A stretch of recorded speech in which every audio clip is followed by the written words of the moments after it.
Hello friends, welcome to step up IAS 23rd में के important discussion में आपका बहुत बहुत स्वागत है।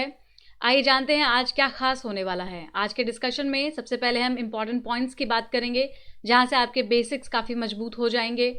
आज आर्टिकल में एक आर्टिकल आईआर पर है और उसमें भी इंडिया नेपाल रिलेशन, जो बहुत इंपॉर्टेंट है आपके लिए जानना। अगर आपने आईआर में इसको पढ़ा है तो आपका रिविजन होगा और साथ में कुछ अलग पॉइंट्स मिलने वाले हैं।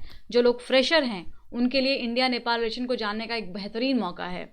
इसमें हम कुछ जो डिस्ट्रीब्यूटेड टेरिटरीज़ हैं, डिस्प्यूटेड टेरिटरीज़ हैं, खास करके जो काला पानी वाला एरिया है, आपने न्यूज़ में अक्सर सुना है, अभी इन दिनों न्यूज़ में है, उसकी हम बात करने जा रहे हैं।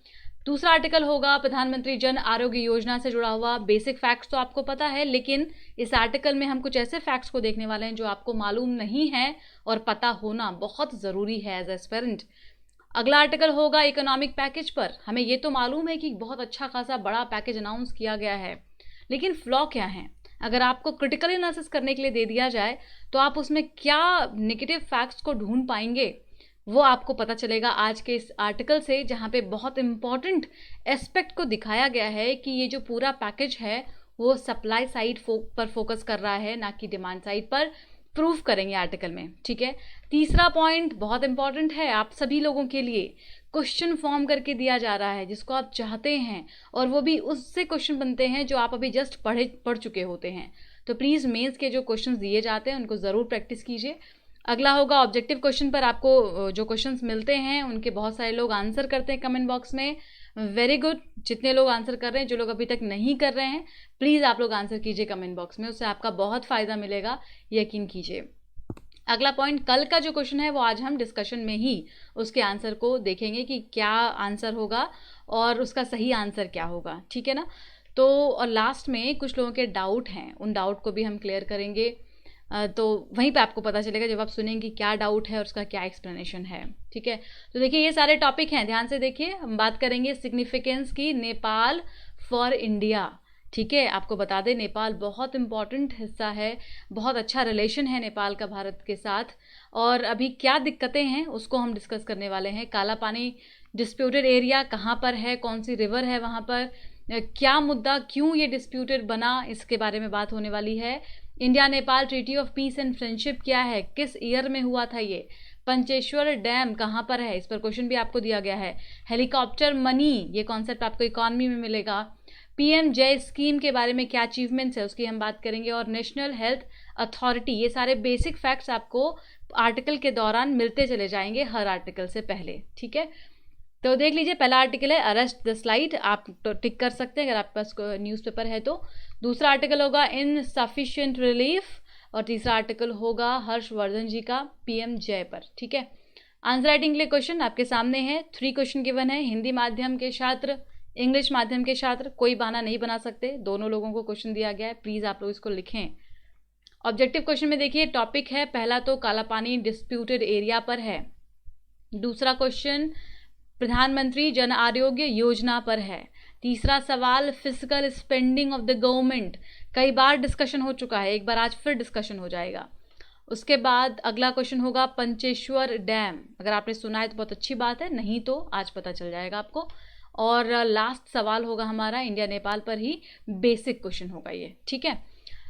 अब एक डाउट है, कल कुछ लोग ऐसा है, कुछ कमेंट में 1-2 लोग ही हैं जो कह रहे हैं कि जो वीडियो का लेंथ होता है वो बहुत बड़ा हो जाता है। मैं आपसे कहना चाहूँगी patience is bitter but it's fruit is sweet. आप यकीन कीजिए, जिनको ये लग रहा है कि इस पूरे वीडियो के दौरान 40 से 45 मिनट्स का जो आपको ये वीडियो मिलता है, उसको आपको ये समझना है कि आज तो भले ही बहुत पेशेंस रखना पड़ रहा है आपको पूरे वीडियो को देखने के लिए, लेकिन यकीन मानिए आपको इसका बहुत बड़ा फ़ायदा मिलेगा, बहुत बड़ा फ्रूट मिलेगा। कैसे?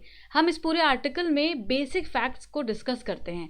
आप देखिए, अगर मुझे आपको आर्टिकल बताना हो ना तो 15 minutes is more than enough for me, right. अगर क्योंकि मैंने आर्टिकल पढ़ लिया है, मुझे आर्टिकल समझ में आ गया है। नाउ द चैलेंज इज़ कि आपको एक एक पॉइंट को क्लियर करके समझाना है मुझे, राइट।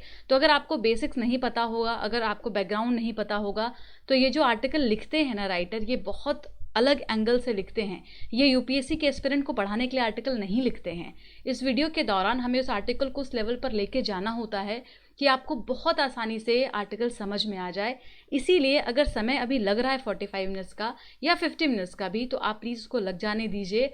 पेशेंटली पूरी वीडियो को सुना कीजिए, अंत तक जाइए। यकीन मानिए जब आप उसके बाद 5 मिनट के लिए सोचेंगे तो कई सारे फैक्ट्स आपके दिमाग में आएंगे जो आपको आगे काफ़ी मदद पहुंचाने वाले हैं। ठीक है, तो आपके लिए जितना सुनना पूरे वीडियो को पेशेंस का काम होता है और बहुत ही टफ काम होता है, यकीन कीजिए मेरे लिए उससे ज़्यादा टफ काम होता है कि लगातार 45 मिनट तक बोलना, राइट, लगातार 50 मिनट्स तक बोलना, वो भी तब जब आपने उसके पहले 5 घंटे मेहनत कर लिया है। तो ये बहुत टफ होता है फ्रेंड्स, इसमें आपका सपोर्ट चाहिए मुझे। तो वीडियो के लेंथ को लेकर के परेशान ना हो, बस ये समझें कि यहाँ से आपको क्या बेनिफिट मिल रहा है। ठीक है, तो आइए आगे बढ़ते हैं अपने पहले आर्टिकल पर। और बेहतरीन आर्टिकल है ये। इसको आप IR में, GS पेपर 2 में, IR में सेक्शन कहाँ पर है, India and it's neighbourhood relation. तो आपको याद होगा जब हम लोग WHO, UN वगैरह की बात करते हैं तो वो इंस्टीट्यूशन में चला जाता है। IR में ये टॉपिक है India and it's neighbourhood relation का।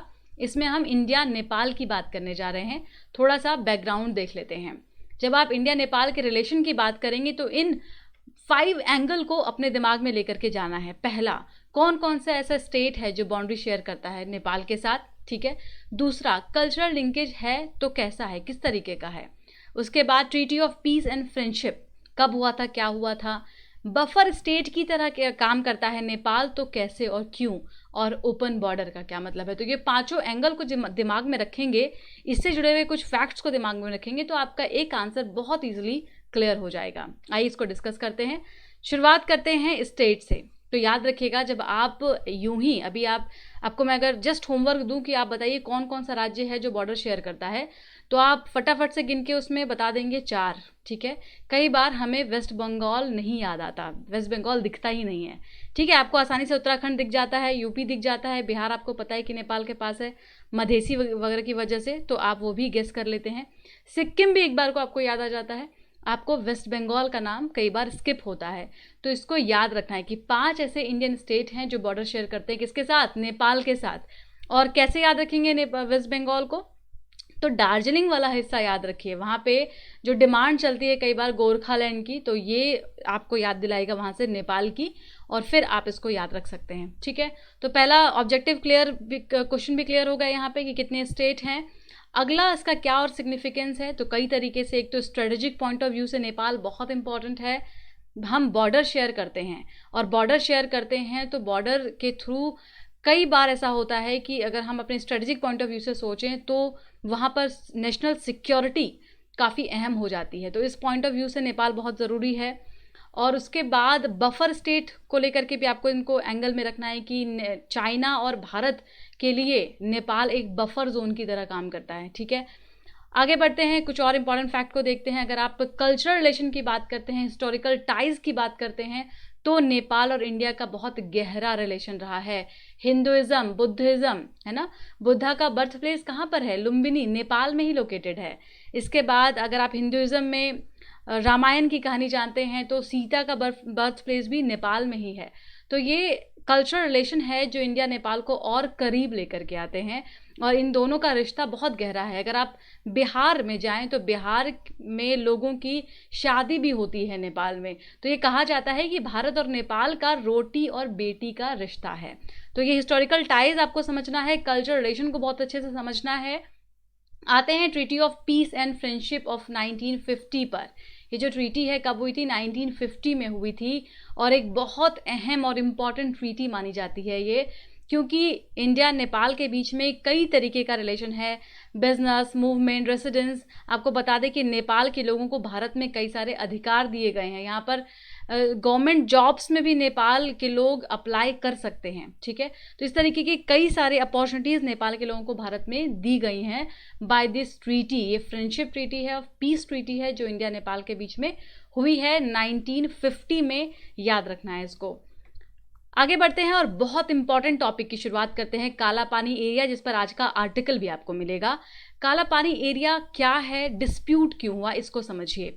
देखिए, हम बात कर रहे हैं बहुत पुरानी ब्रिटिश एरा के टाइम की, ट्रीटी ऑफ सगौली हुआ था। सगौली ट्रीटी याद रखिएगा, आ सकता है एग्जाम में, नेपाल और भारत के बीच में हुई थी, लेकिन नेपाल और ब्रिटिश इंडिया 1816 में हुआ था ये ट्रीटी, ठीक है, ट्रीटी ऑफ सगौली।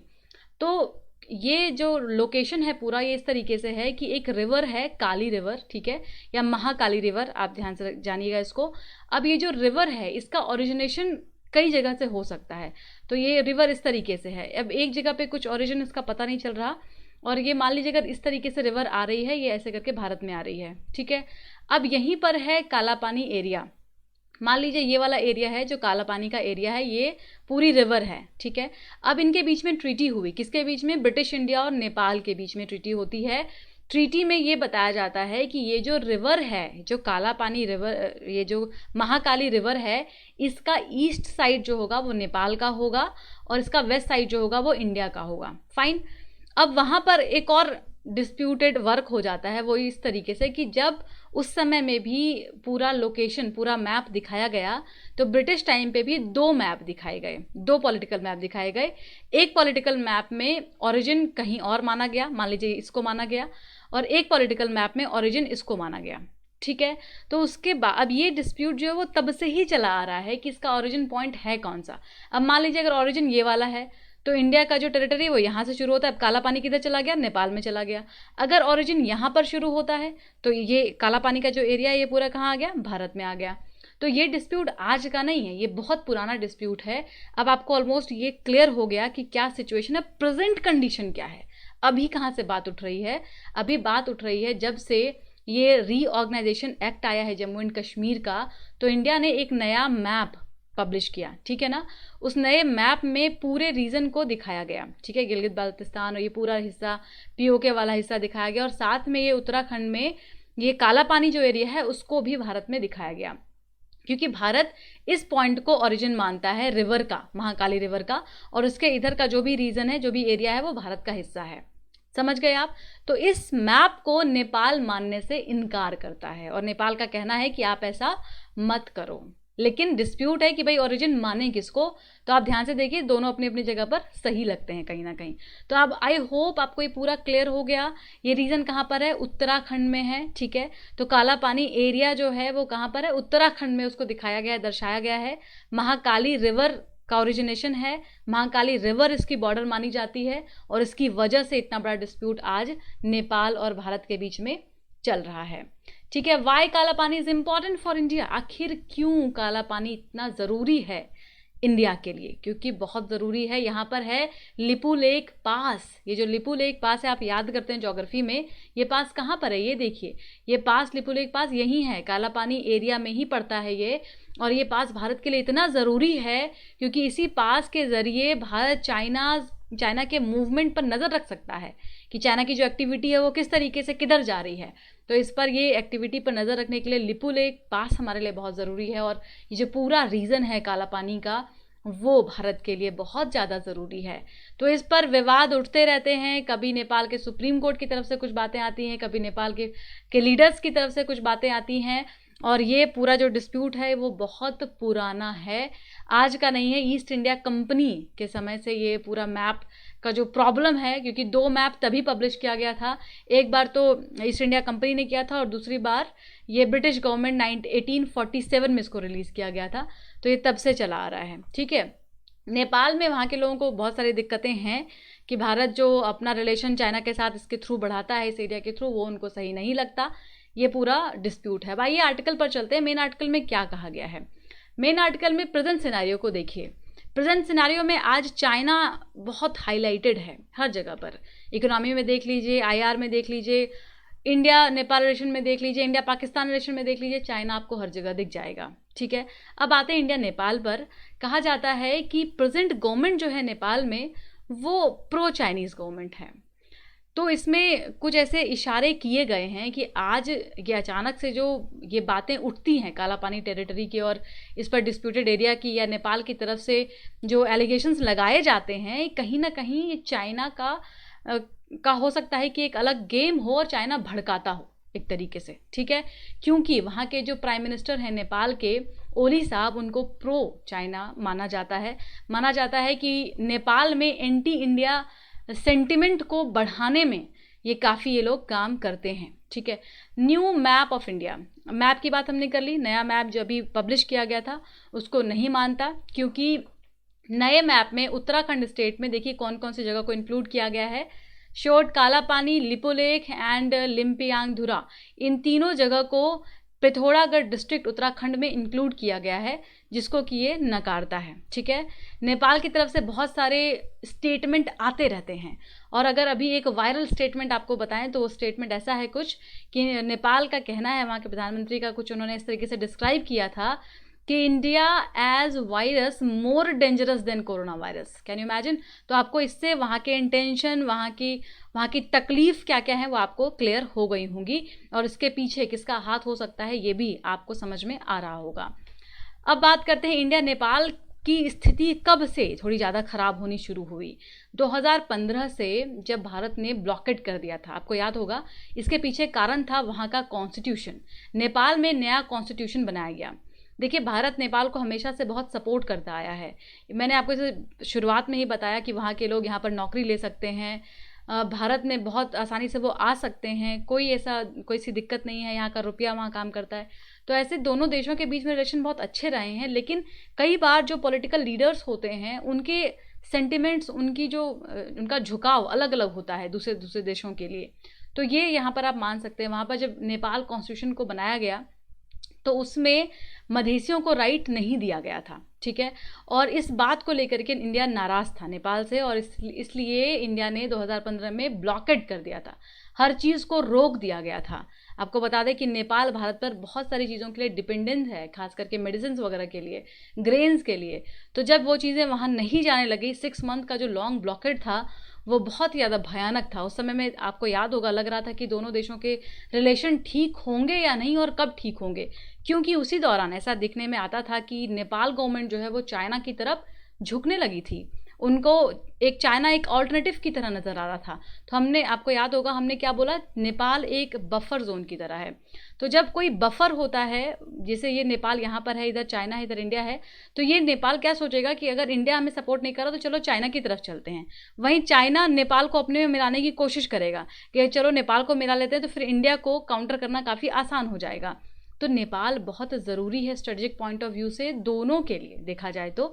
लेकिन यहाँ पर मैं एक अलग एंगल भी देखेंगे। तो आपको याद है 2015 में ये सिचुएशन आई, चीज़ें थोड़ी और ख़राब हुई, साथ में चाइना का इन्फ्लुएंस बढ़ता चला गया एक के बाद एक नेपाल के ऊपर, और अंत में यही कहा जा रहा है कि अभी तक जो चीज़ें चली आ रही हैं, तो नेपाल को एक सिक्योरिटी के प्रिज्म से देखा जाता है। ठीक है। या फिर कहीं ना कहीं नेपाल को एक ज़ीरो सम गेम की तरह माना जाता है। ज़ीरो सम गेम का मतलब आपको पता है, IR का बहुत इंपॉर्टेंट टर्म है। इसमें एक का फ़ायदा और दूसरे का पूरा नुकसान होता है। कश्मीर को भी कई लोग ज़ीरो सम गेम की तरह बताते हैं कि एक का पूरा फ़ायदा, जिसको मिला, जिसको नहीं मिला उसका पूरा नुकसान। तो कहा जा रहा है कि नेपाल को ऐसे ज़ीरो सम गेम की तरह नहीं ट्रीट करना चाहिए। दोनों ही देशों को, इंडिया को भी यहाँ पर इसको अलग पर्सपेक्टिव से देखने की ज़रूरत है, बायलैटरल रिलेशन को स्ट्रॉन्ग बनाने की ज़रूरत है। और अभी जिस तरीके से चाइना का इन्फ्लुएंस वहाँ पर बढ़ रहा है, हमें उसको भी काउंटर करना चाहिए। इन दिनों अभी कोरोना वायरस को लेकर के काफ़ी अच्छा रिलेशन हमने डेवलप करने की कोशिश की अपने नेबरहुड कंट्रीज़ के साथ।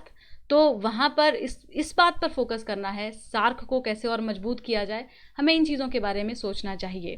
तो इंडिया नेपाल के बारे में कुछ, आई होप आपको क्लियर हो गया होगा पिक्चर कि क्या है, क्या परेशानी है। हालांकि इसमें और कई सारे फैक्ट्स हैं जो हम यहाँ पे डिस्कस कर सकते हैं, इसको हम कभी और देखेंगे किसी और आर्टिकल में। अभी आई होप आपको काला पानी का पूरा मुद्दा समझ में आ गया होगा। जानकारी कोचिंग के बारे में थोड़ा देख लेते हैं, फिर अगले आर्टिकल पर चलेंगे। जो लोग परेशानी फील कर रहे हैं पढ़ाई में, सेल्फ स्टडी में, वो अप्रोच कर सकते हैं। Step up IAS coaching Delhi में है, ऑफलाइन कोर्स भी अवेलेबल है, साथ में ऑनलाइन भी कोर्स अवेलेबल है। ठीक है। आपको एक प्रॉपर कोच मिलेंगे, वो आपकी बहुत मदद करेंगे। आपको आंसर कैसे लिखना है, आपको कैसे पढ़ना है, कैसे टाइम मैनेजमेंट बनाना है। आप फ्रेशर हैं, एक्सपीरियंस हैं, कोई भी हैं, आप अप्रोच कर सकते हैं। नंबर है 8750069419, डिटेल फ़ोन पर मिल जाएगा। आगे बढ़ते हैं, आर्टिकल पर चलते हैं। इनसफिशिएंट रिलीफ, आइए देखते हैं क्या कहा जा रहा है। Indian economy GS paper 3 article में क्या कहा गया। इंट्रोडक्शन तो मालूम ही है, 20 ट्रिलियन का पैकेज, अच्छा खासा पैकेज अनाउंस होता है, लेकिन ना ही ऑटोमेटिक है और ना ही अश्योर्ड है, ऐसा आर्टिकल का मानना है। MSMEs बहुत ज़्यादा खुश नहीं हैं। देखिए एक फैक्ट आपको यहाँ से पता चलेगा, एमएसएमई कितना ज़्यादा कंट्रीब्यूशन करती है हमारी इकोनॉमी में। एमएसएमईज याद है ना, माइक्रो स्मॉल मीडियम इंटरप्राइजेज, जिनका अभी डेफिनेशन भी बदला गया है। भूल तो नहीं गए आप लोग सारी चीज़ें? प्लीज़ भूलिएगा मत, सारे सिस्टम को रिवाइज करते रहिएगा। टेलीग्राम चैनल पर पीडीएफ डाल दिया गया है, पीडीएफ को जाकर के एक बार रिविजन ज़रूर कीजिए। और जिनको ये गलतफहमी है कि पीडीएफ पढ़ के सब कुछ आ जाएगा, तो प्लीज़ वो अपनी गलतफहमी को ठीक कीजिए, और वीडियो सुनना ज़रूरी है पर्सपेक्टिव जानने के लिए। खैर, एमएसएमईज खुश नहीं है, लेकिन पहले जानते हैं कंट्रीब्यूशन कितना है एमएसएमईज का हमारी इकोनॉमी में। 25% ऑफ एम्प्लॉयमेंट प्रोवाइड करता है आपका एमएसएमई। 32% है ये हमारी जीडीपी का, एंड 45% एक्सपोर्ट गैदर करता है। और इनको 3 ट्रिलियन का लाइन ऑफ क्रेडिट सरकार देती है विदाउट कोलेटरल। क्यों नहीं है हैप्पी?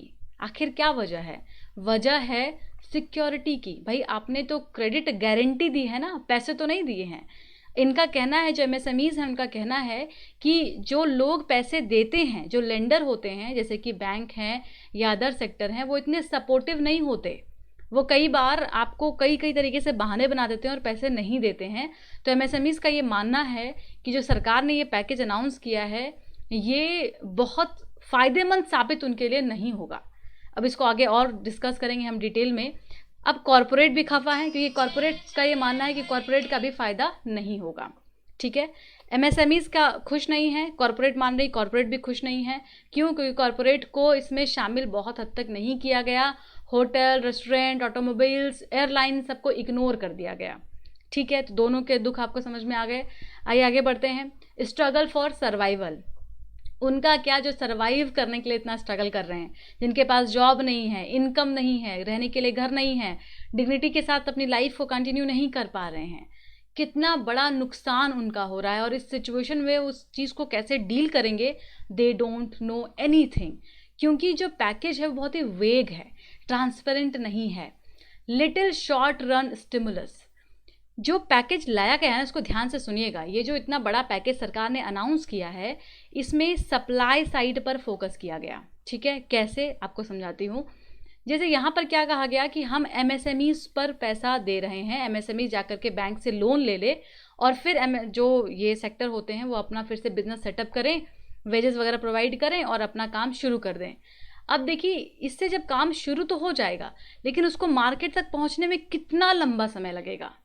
तो इनका मानना है कि आपको शॉर्ट टर्म के लिए कुछ काम करना चाहिए था। Fiscal stimulus is less than proclaimed. इनका मानना है कि जो फिस्कल स्टिमुलस सरकार कह रही कि 10% ऑफ द जीडीपी का है, 10% ऑफ द जीडीपी का है, ऐसा कुछ नहीं है। सिर्फ 1.3% ऑफ द जीडीपी का स्टिमुलस लेकर के आई है सरकार। कैसे, इसको उन्होंने एक्सप्लेन किया अपने तरीके से। इनका मानना है कि सरकार ने अभी तक जितने भी अनाउंसमेंट थे पिछले वाले, उन सबको ऐड कर दिया। ठीक है, और अगर हम असलियत में देखें तो जो पूरा पैकेज लेकर के आई है वो बहुत कम है। 1.76 ट्रिलियन है जो नया सरकार फिस्कल स्टिमुलस के तौर पर लेकर के आई है। इसको थोड़ा और क्लियर करके समझिए।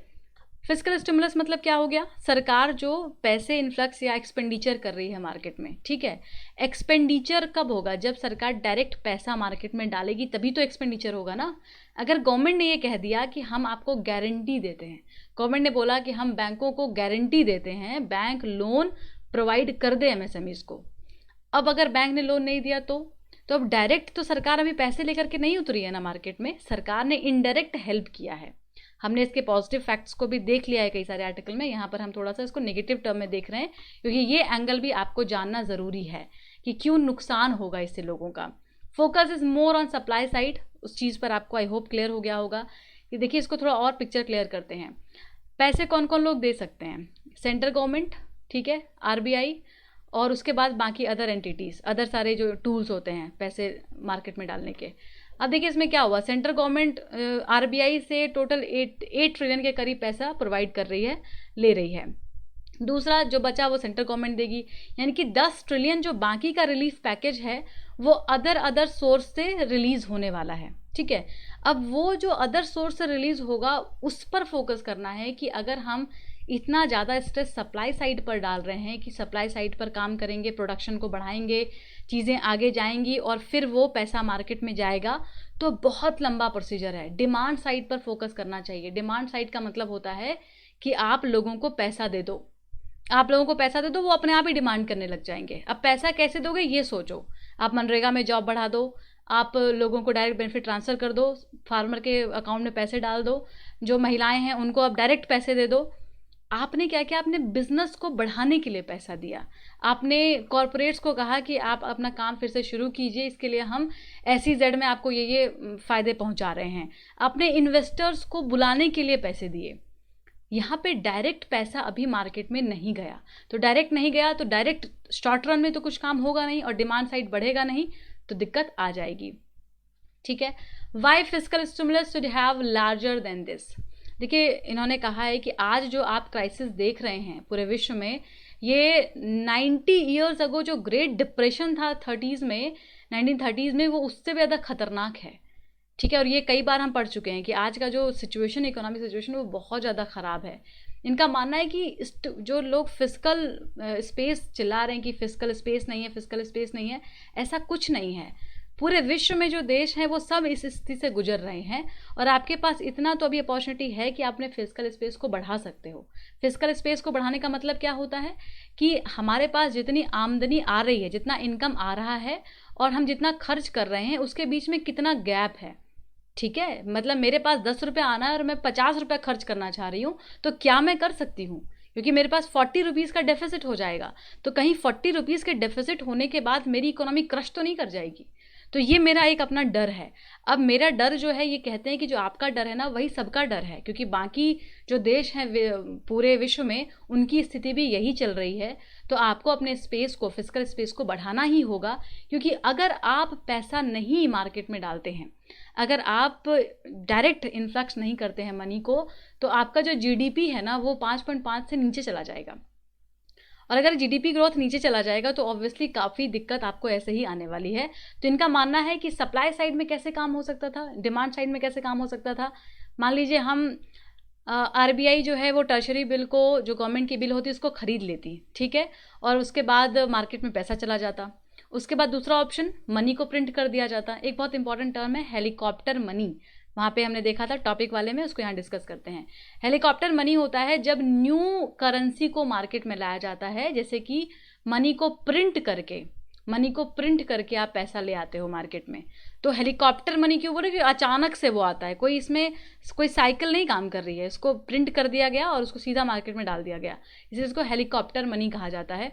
तो ये पैसे को प्रिंट करके और टर्शरी बिल को खरीद करके, इन सब मेथड के थ्रू जब आप पैसा देते ना, तो अपने आप डिमांड बढ़ता, और डिमांड बढ़ने से क्या होगा, जो लोग हैं, जो कंपनियां हैं, जो MSMEs हैं, उनके पास पैसे जाएंगे, उनके पास अपॉर्चुनिटी जाएंगी, अपने आप प्रोडक्शन बढ़ाएंगे, प्रोडक्शन बढ़ेगा, उनको फिर से फ़ायदा मिलेगा, उनका इनकम बढ़ेगा, एम्प्लॉयमेंट बढ़ेगा, और वो जो हमारी साइकिल है वो फिर से शुरू हो जाएगी। तो यहाँ पर इनका ये कहना है, कंक्लूजन में यही कह रहे हैं कि आपको मोनेटाइज करना होगा डेफिसिट को। क्या मतलब होता है मोनेटाइज करना डेफिसिट को? जब RBI गवर्नमेंट सिक्योरिटी को ले ले, ध्यान दीजिएगा, RBI गवर्नमेंट सिक्योरिटीज़ को खरीद ले और गवर्नमेंट को पैसा दे दे। मनी कहाँ दे दे? गवर्नमेंट को। गवर्नमेंट क्या करे, इसको मार्केट में खर्च कर दे, एक्सपेंड कर दे, एक्सपेंडिचर हो जाए।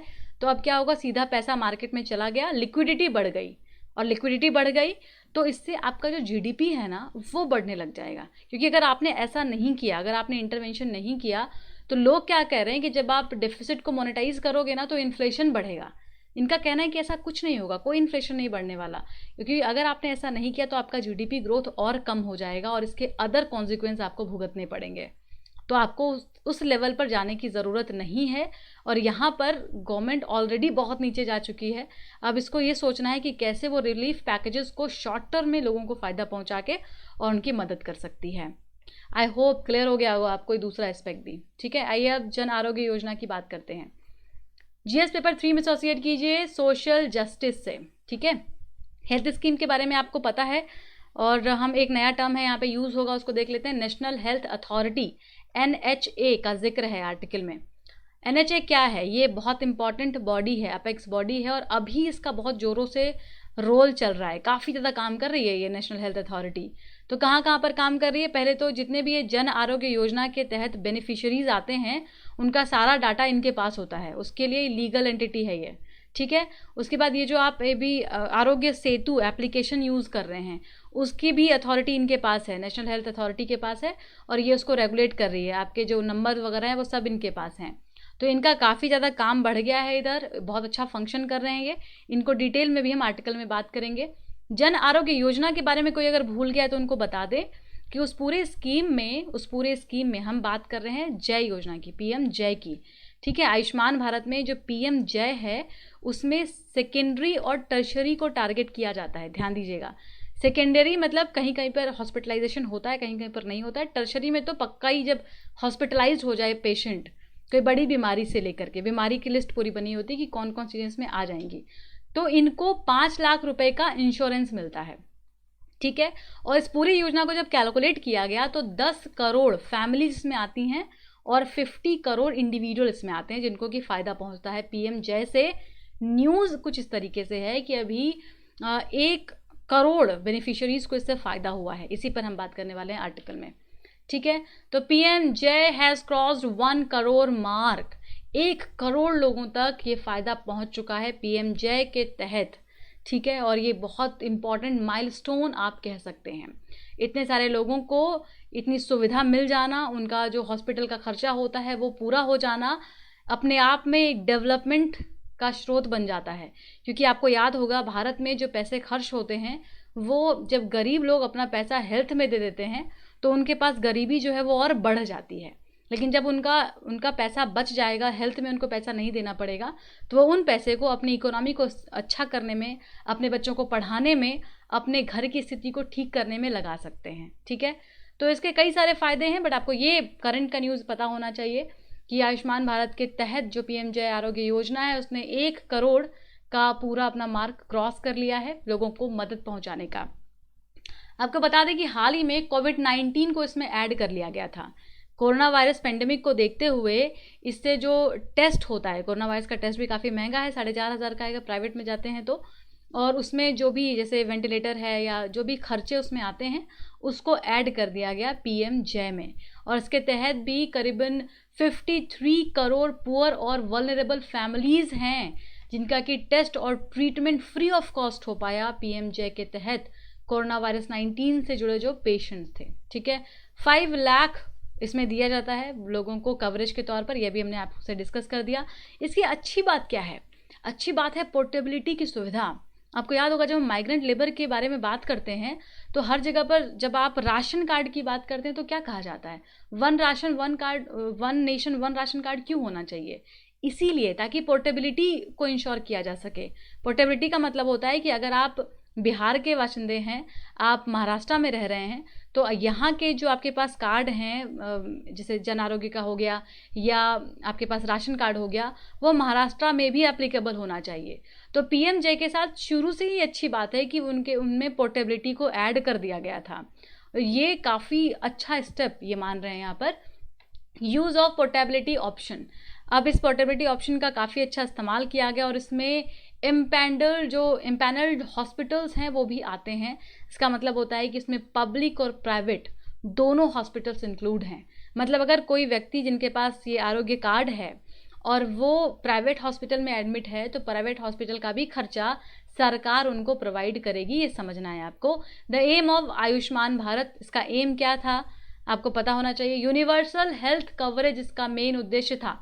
गुजरात, तमिलनाडु, छत्तीसगढ़, केरला, राजस्थान, इन सभी जगहों पर बहुत अच्छा काम किया। इन सारे राज्यों ने टॉप परफॉर्मिंग स्टेट्स में से एक रहे हैं इस स्कीम को इम्प्लीमेंट करने के मामले में।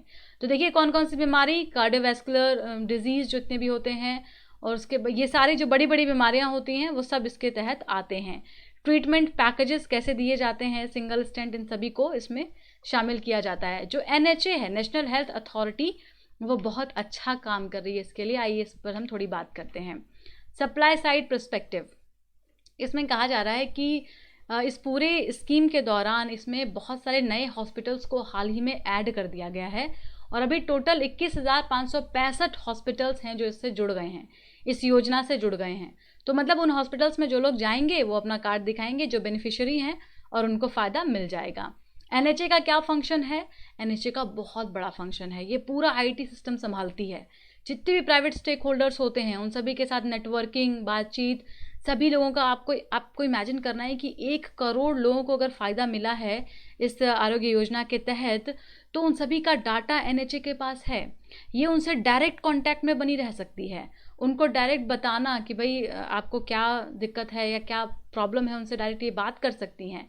ये जो आरोग्य सेतु मोबाइल एप्लीकेशन चल रहा है उनको काफ़ी सपोर्ट कर रही है एनएचए कि तो बहुत सारे ऐसे लोग जो कि कोविड-19 पॉजिटिव पेशेंट्स के आसपास जाते हैं उनको फ़ोन करके इन्फॉर्म भी किया जाता है कि आपको बच के रहना है, सतर्क रहना है, या जो लोग पॉजिटिव पाए जाते हैं उनको कैसे ट्रीट करना है। तो ये सारे काम अभी एनएचए कर रही है और बहुत अच्छा काम कर रही है। Has already contacted more than 6 lakh citizen and facilitate more 15,000 tele consultant with the doctors. तो डॉक्टर के साथ, उसके बाद पेशेंट्स के साथ, सिटीजन्स के साथ, सबके साथ जुड़ने का काम एनएचए का रहता है, जो कि बहुत अच्छा काम है। A collective social responsibility. तो कलेक्टिव सोसाइटल रिस्पॉन्सिबिलिटी से आपको समझ में आ गया कि सारे लोग जिस तरीके से सार्स, एबोला, H1N1 के लिए मिलकर के काम करते हैं। सोसाइटल रिस्पॉन्स मतलब जितने भी एनजीओ हो गए, प्राइवेट सेक्टर हो गया, पब्लिक सेक्टर हो गया, लोकल गवर्नमेंट, स्टेट गवर्नमेंट, ये सब मिलकर के जब काम करेंगे तब इस ऐसे पेंडेमिक को भी ख़त्म करना हमारे लिए बहुत आसान हो जाएगा। जिस तरीके से एबोला को हमने टिकने नहीं दिया, H1N1 को हमने बहुत अच्छे से कंट्रोल किया है, वैसे ही हम कोविड-19 को भी कंट्रोल कर सकते हैं। Corona fight is not a sprint but marathon. ये कोई 100 मीटर की दौड़ नहीं है, मैराथन है। इसका ना तो दवाई है आपके पास, ना ही कोई प्रॉपर मालूम है कि कैसे इसको रोका जा सकता है। तो ये एक मैराथन है जिसमें कि सभी को एक साथ आने की ज़रूरत है, सारे स्कीम्स को यूज़ करने की ज़रूरत है, सोसाइटल कोऑपरेशन की आवश्यकता है, और इस तरीके से अगर हम चलेंगे तो definitely will reach our goal. Conclusion में कहा जा रहा है कि Ayushman Bharat PMJ will continue to play a stellar role in the post कोविड-19 वर्ल्ड। तो जो हमारा कोविड-19 के बाद का एरा होगा उसमें भी ये काफ़ी अच्छा रोल प्ले कर सकती है जिस तरीके से अभी तक इसने किया है, और बाकी जितने भी और हेल्थ हैं या उनसे जुड़ी हुई जो समस्याएं हैं उसको काउंटर करने में पुअर पीपल की काफ़ी मदद इससे मिल सकती है। ठीक है, तो मेंस के लिए क्वेश्चन देख लीजिए दोबारा से, अब आपको ज़्यादा क्लियर हो जाएगा। सिग्निफिकेंस बताना है PMJ के बारे में, सारा कुछ लिखा हुआ है, थोड़ा बहुत सोचना है और आंसर लिख देना है। बहुत आसान सा क्वेश्चन है। Discuss major problem in recent announcement of economic stimulus by government, suggest measures to bring better economic result.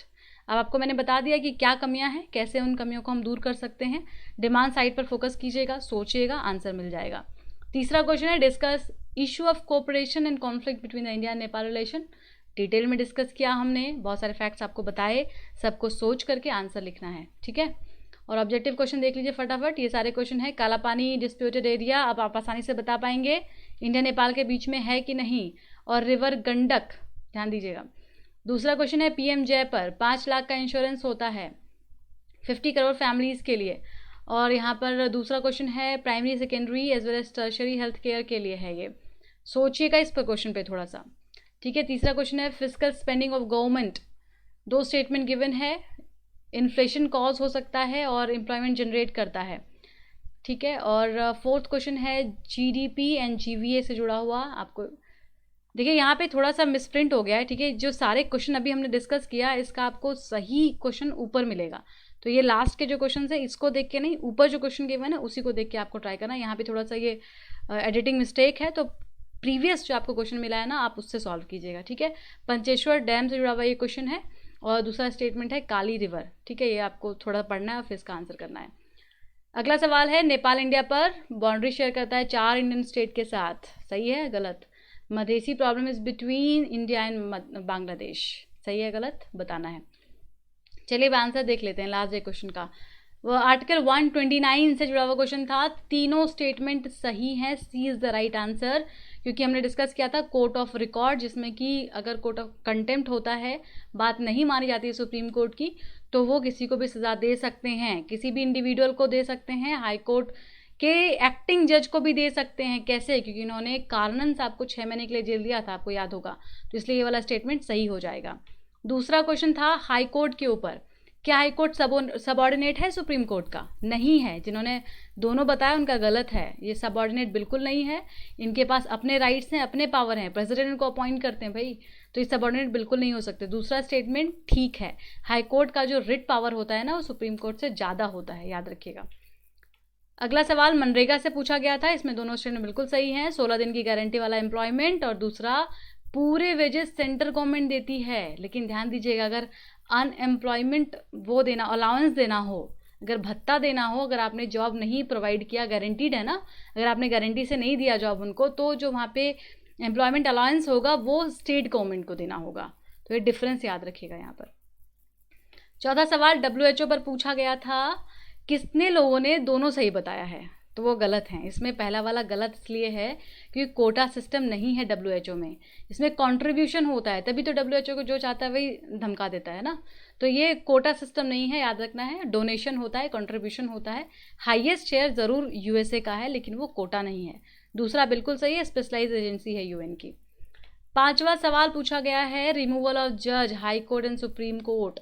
The जज of high court are appointed by governor? Of course not. Answer में क्या होगा? President. दूसरा statement कि removal of जज of high court started in state legislative assembly, बिल्कुल नहीं, कई बार हो चुका है। ये स्टेट असेंबली में नहीं इसकी शुरुआत होती है, पार्लियामेंट में होती है। ठीक है, दोनों स्टेटमेंट यहाँ पर गलत है। तो आज के लिए इतना ही। Thank you so much. कैसा लगा ज़रूर बताइए, लाइक करते रहिए। आज एक सवाल है, हम लोग एक फीचर स्टार्ट करना चाह रहे हैं ऐसे राइटिंग से जुड़ा हुआ। ऐसे के जो कोटेशंस आते थे उसको फिर से डालना चाह रहे हैं, लेकिन वो तब शुरू करेंगे जब आज आपके 75 लोगों के एटलीस्ट कमेंट आएँ कि हाँ मैम आप उसको शुरू कर सकते हो, ऐसे राइटिंग का कोटेशन आना चाहिए, मेरा फ़ायदा होता है, then I will start from tomorrow onwards. तो 75 लोग जिम्मेदारी ले लें, आप हो सकते हो 75 में से एक, तो आप बता दें कमेंट बॉक्स में, हम ज़रूर लेकर के आएंगे कल से। ठीक है, thank you so much, keep starring.